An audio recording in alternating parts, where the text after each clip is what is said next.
দোস্ত তোর একটা কথা মনে আছে কিনা আমি জানি না, আগে যখন আমি জেমসের গান শুনতাম বা কষ্ট কোনো গান শুনতাম, তখন তুই কী করতি? বাসায় চলে আসতি। বাসায় চলে আসার পর আমাকে একটাই প্রশ্ন করতি যে দোস্ত তোর কি মন খারাপ? তো এখন আমি আবার সেই গানগুলো শুনি, তো এখন আর ওরকম করে কেউ বলে না দোস্ত তোর কি মন খারাপ। সময়টা খালি চেঞ্জ হয়ে গেছে। আর চুলগুলো ঠিক আছে না দোস্ত? পাগলের বেশি পাগলকে মানায়, আর কাউকে না।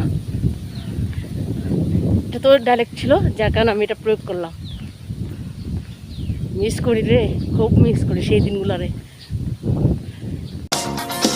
আমি কষ্ট পেতে ভালোবাসি, তাই তোমার কাছে ছুটে আসি।